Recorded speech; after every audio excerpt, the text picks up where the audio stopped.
Hello, welcome again to the episode in the Let People Prosper series. My name is Dr. Vance Ginn. I hope you're having a prosperous day. Well, today we're joined by another freedom fighter and liberty warrior, someone who has been doing this for a while. And, whether it comes to the sustainable Michigan budget or corporate welfare or right to work or a number of other things, not only in Michigan where he's located, but really across the nation. He also has a great podcast as well called the Overton Window. It's none other than James Hohman. James, welcome to Let People Prosper show. Thanks, Vance. Thanks for having me on. Well, you're welcome. It's really a pleasure to have you on. And I've been on your show, and so I thought, hey, it'd be great to talk on my show as well. So we're going to have a good discussion today. Just for the audience, this is April 20th, 2023. So if anything changes between the time now and when this airs, we'll at least have the date, what's going on.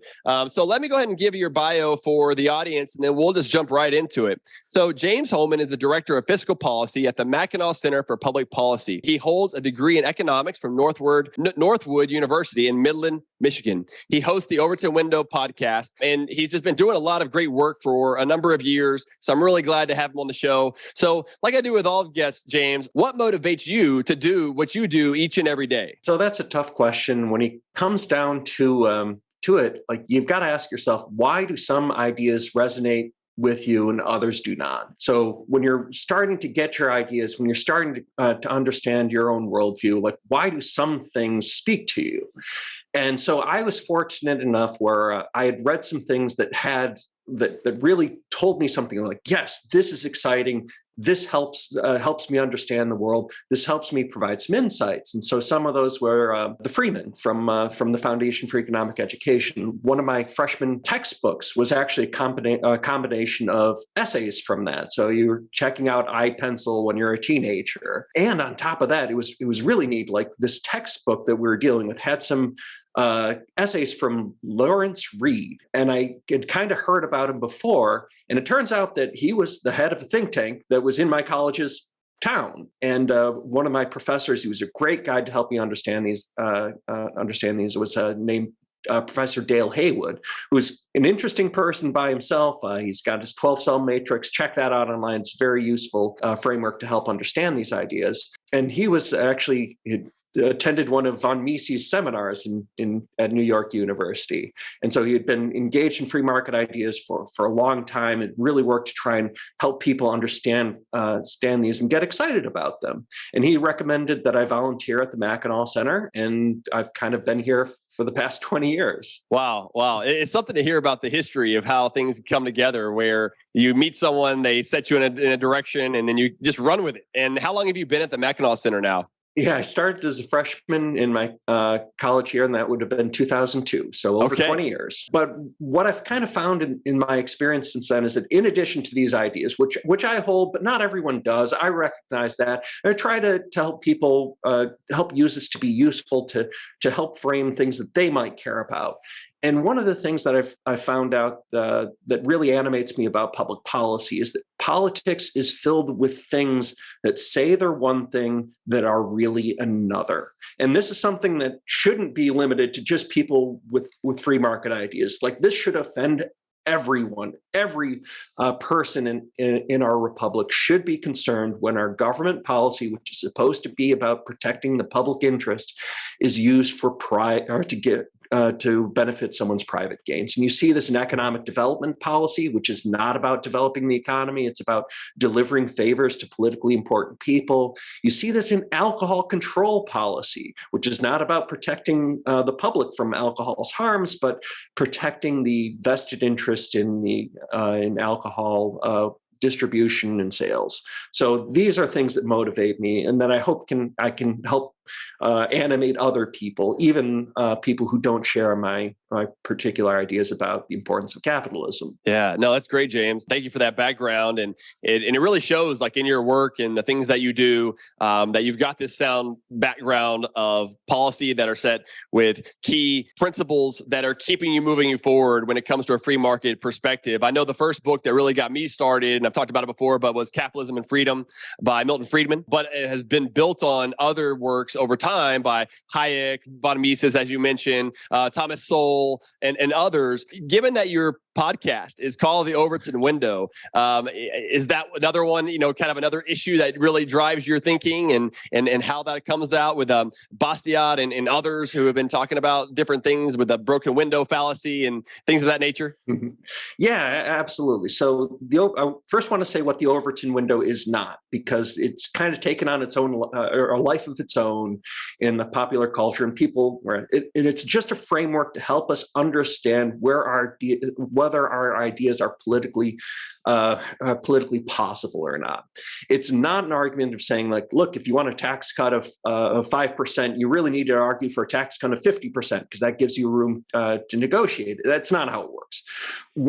It's simply a framework to understand that some ideas you can expect are politically popular. You can expect your legislators to be able to talk about them, to advocate for them, and to pass them and feel like that's going to help their careers, because politicians care about their popularity. But some issues are not. They're not politically possible right now. So, for instance, talked about alcohol control policy. In Michigan, we have mandatory distribution networks, as in if you want to take beer from the manufacturer and give them to the customer, you have to go through these regional monopolies. And it is politically impossible to change that right now. Why? Because not enough people care.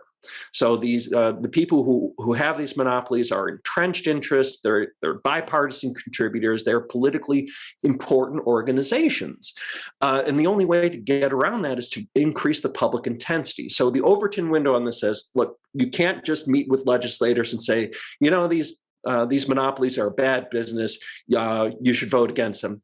It's just going to fall on deaf ears. But if you get people animated, then you can change what is politically possible.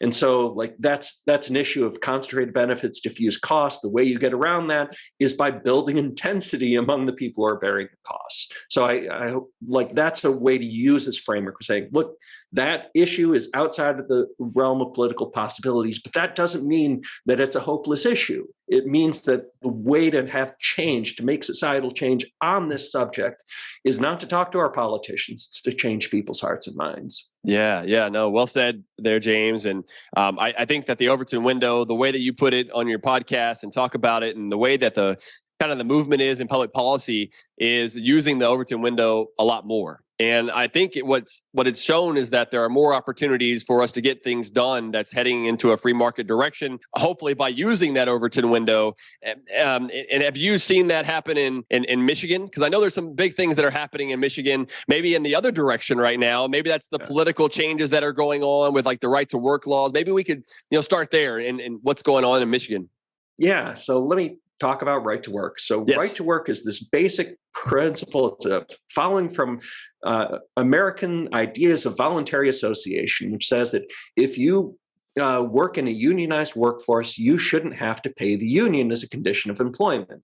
And right to work policy, it simply says that a person shall not be fired for refusing to pay the union. I think it's an important thing. Most states have this law, but some states force people who work in a unionized workforce to pay unions at least an agency fee, which is the majority of what a person pays in union dues. This was something that was politically toxic. To say that people shouldn't have to pay unions if they don't want to, that was a politically toxic issue in Michigan for a very long time. In fact, in 1999, we had a scholar, his name was Bill Wilson, who testified in Lansing, which is our state capital, about even a separate issue, just about economic growth. And someone asked him about right to work, and he said it was a good idea. Michigan should look at it. And he was a vice president for Comerica Bank. And on his ride home, he found out that he had been fired for saying a nice thing about right to work,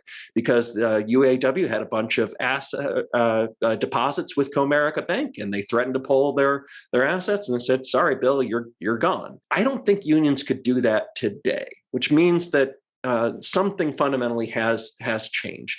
It is not as toxic of an issue. Why is it not as toxic of an issue? Well, I hope it's because we tried to change people's hearts and minds about why this is a good idea, why the states that had passed these laws had been doing better. And of course, Michigan's decade-long recession really helped to help change people's minds. The model that Michigan had been using was not leading in a good direction. So a lot of things changed, and that changed the political possibility for right to work. And so in 2012, there was a statewide constitutional amendment that was on the ballot to prevent right to work, and then also to ensure that union contracts superseded state law.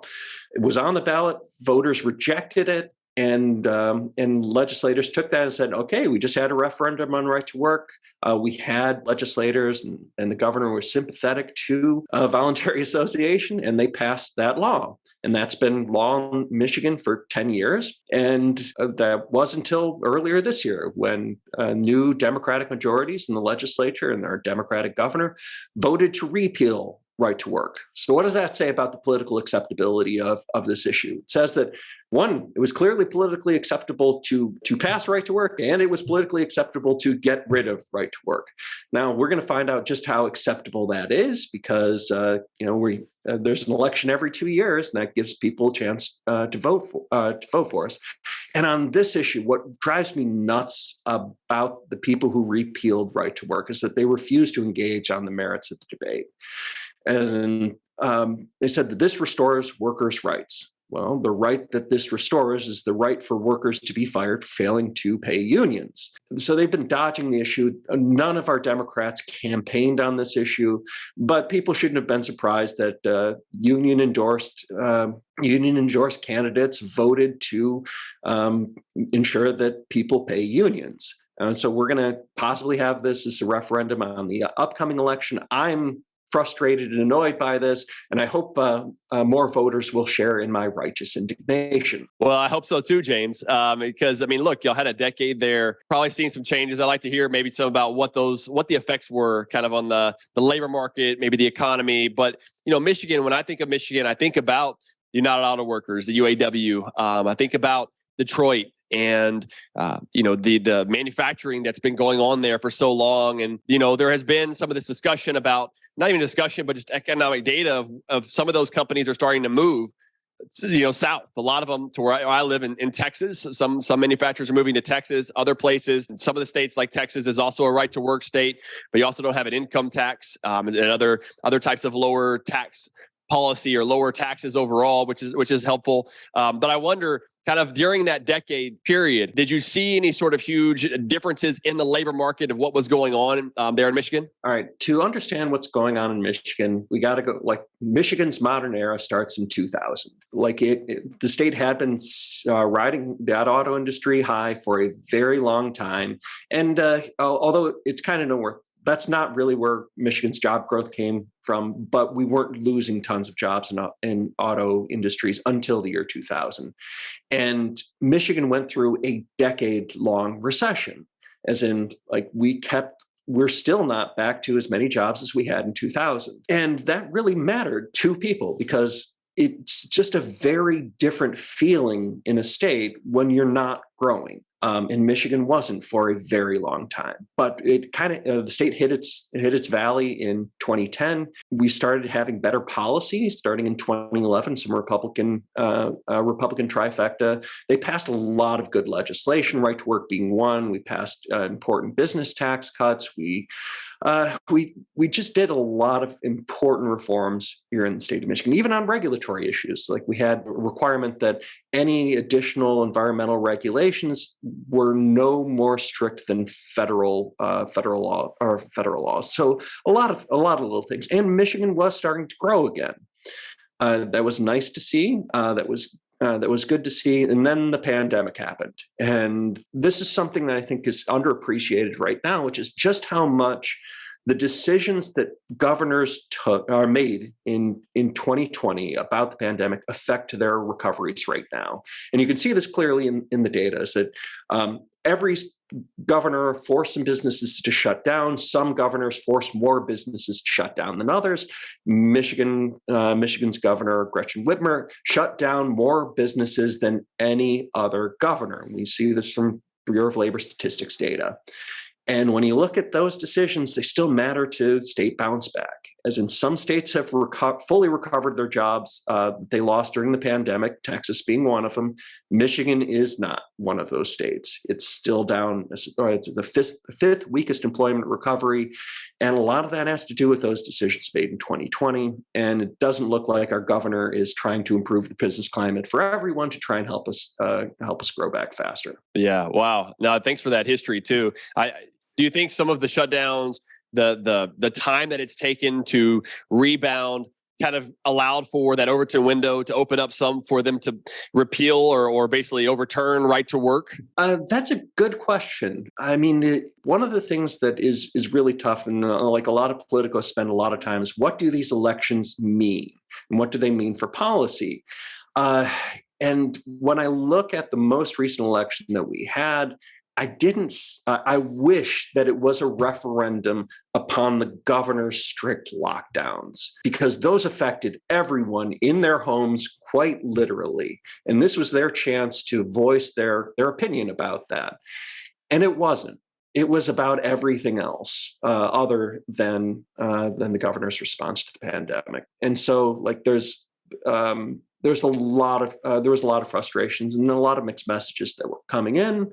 And what our Democratic trifecta is kind of interpreted their electoral success is that people just like Democrats, and so therefore we're going to be reactionary to everything that we did in the previous administration, and then give favors to some of our biggest constituent groups, which right now so far is our unions.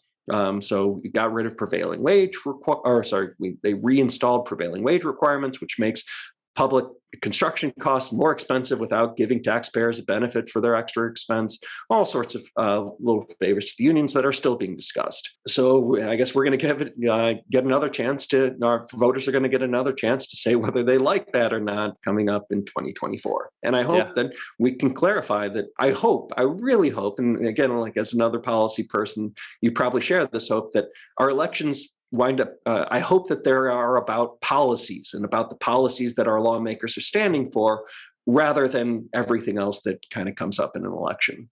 Yeah, no, that's right.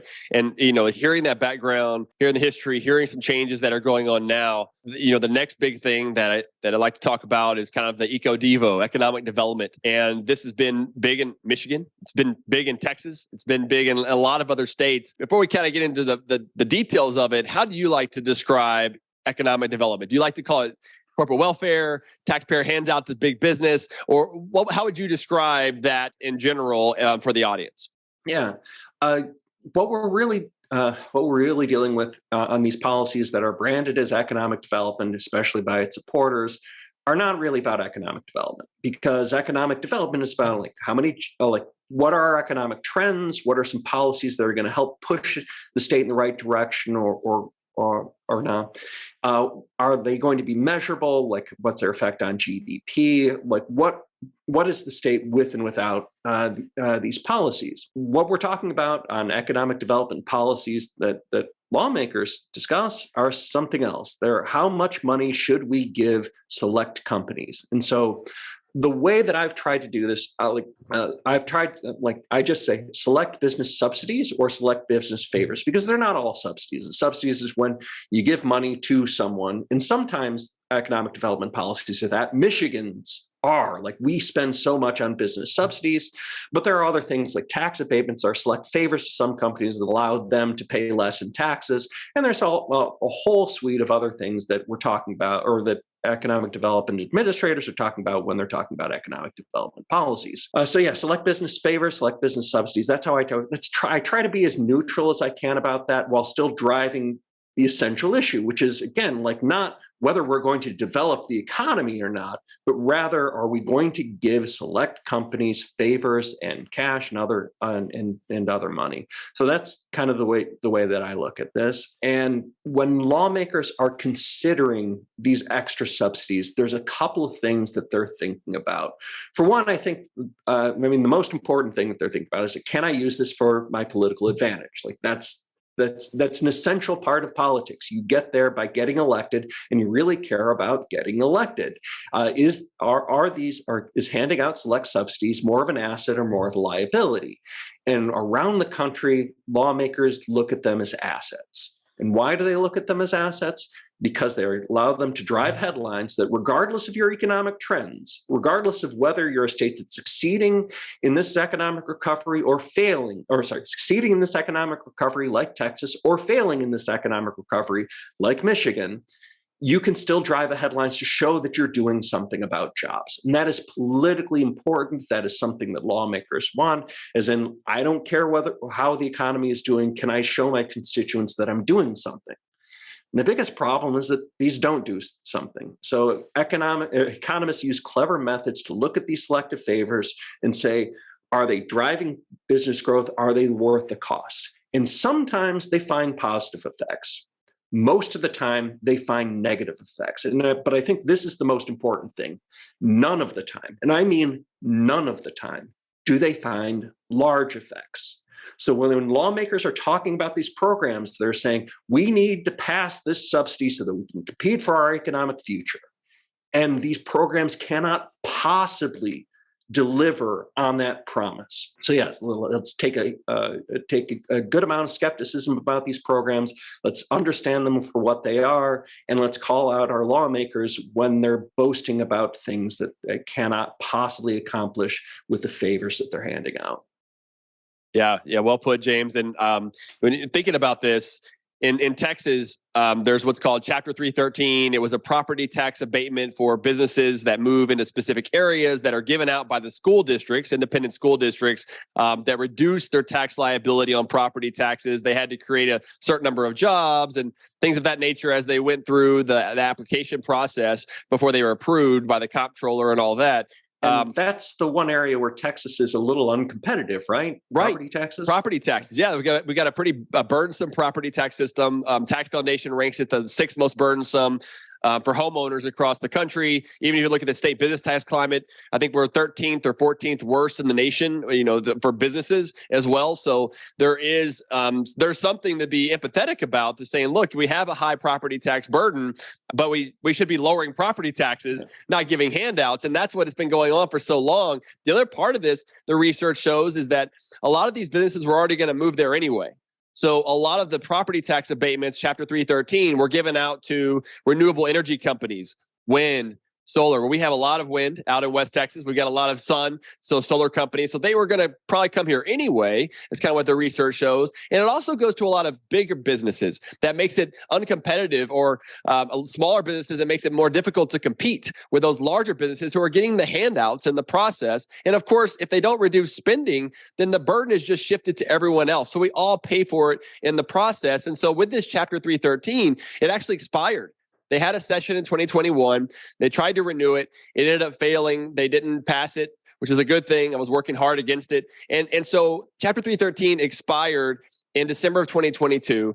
But as you might expect, James, as you mentioned earlier, kind of the rent seeking that goes on to get these handouts, kind of James Buchanan's work in public choice economics, is that they want to have something out there to where they can give out those goodies along the way. Now we have House Bill 5 here in Texas that's trying to put in place something very similar to Chapter 313 for some sort of property tax abatement. It actually has looser rules than Chapter 313 did before. I'm hoping it also dies. But this is also going on in Texas. And so I wonder, whenever you're looking at these things, whether it be in Michigan, Texas, or other places, what else should lawmakers be looking at instead of trying to go out and pick winners and losers that's not based on profitability, but based on favoritism? What else should they be looking at? Let me start off with just some things to help clarify this issue. So you're working on this in Texas. There's a huge demand to do something to offer new business favors. Who's supporting that? As in, who are the people in this coalition? Well, the people are the big businesses, a lot of the associations, the school districts. They will come out and testify for this. Wait, the school districts, aren't they the ones who are going to be losing property tax revenue? Well, they don't in Texas, because the way the school finance system works, if they give out the abatement, then the state just fills in that gap, quote unquote gap, with funding from the state.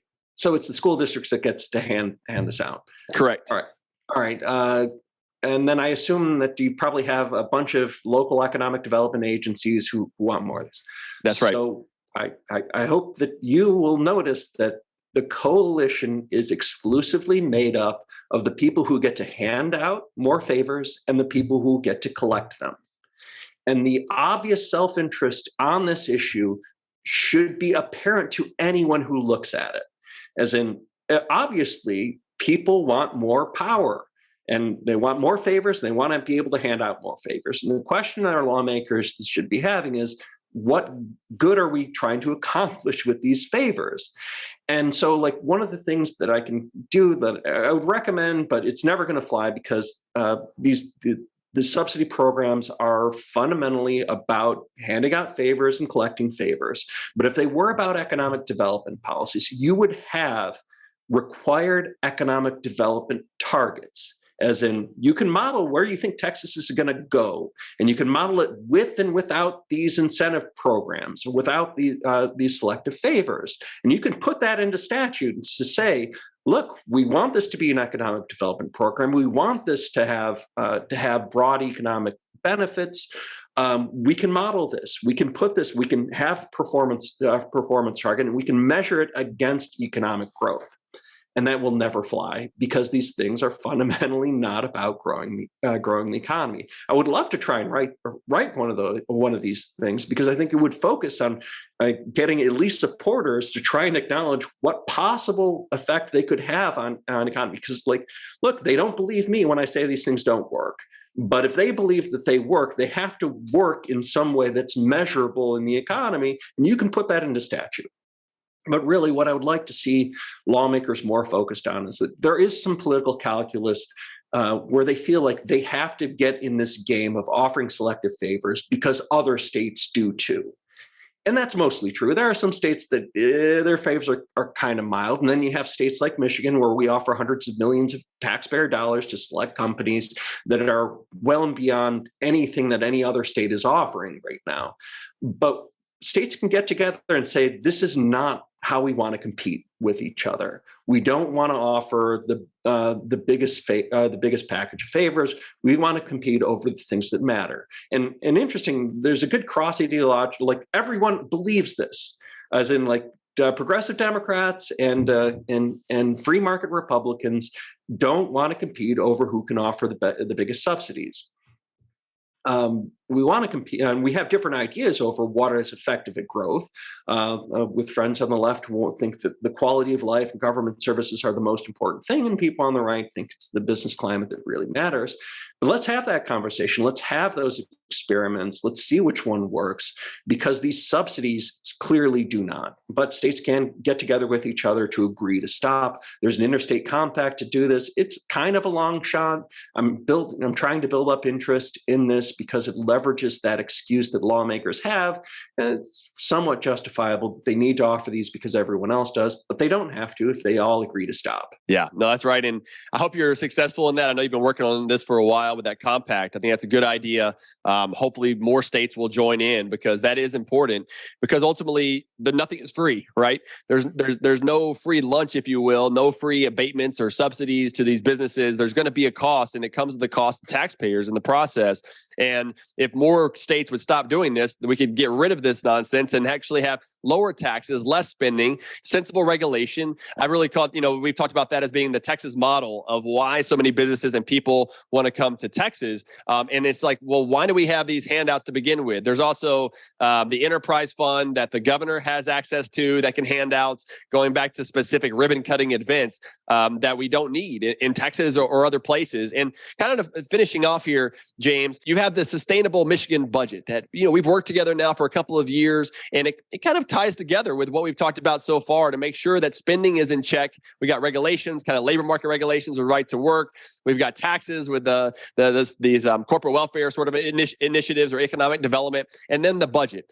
With the sustainable Michigan budget, what have you found that's been helpful with it, and where is the direction of the Michigan budget going? Yeah. So when you first pitched this idea, I thought it could never fly. As in, like, we're a free market think tank who encourages limited government, and governments or legislators are beset on all sides by people who are encouraging them to spend every single dollar that they have available. Like, we have balanced budget requirements. They're not going to spend more than that, but that's the limit. You get to spend every single dollar that you have available. And there's constituents in every district. There's spending interest galore, people spending tons of money on politics to make sure they get their slice of the pie. And I thought, there's no way that a small free market think tank could get legislators to say no to that. It's a David and Goliath situation. And then you're like, yeah, but we did. It's like, wait, what? How did that work? It's like, well, legislators in Texas do care about being fiscally conservative, and we had a standard. We could hold them to that standard. They could have political benefit, or they could see political benefits by practicing restraint. And that, it's like, right, really? And it's like, yeah, really. Here's our experience with this. And so I said, okay. And I talked with our government affairs people saying, okay, if we did this, if the Mackinac Center recommends restraint to our legislators who we have right now, would they be interested in practicing restraint? And it turns out that they were. Now, they weren't interested in practicing as much restraint as we wanted them to, but I think that was the case for you guys for your first year too. And for the first year, in as much as anyone can remember, legislators did not spend every dollar they had available. They set aside, I think, $7 billion for this current year, and that's something that kind of had never happened before. So the restraint did now.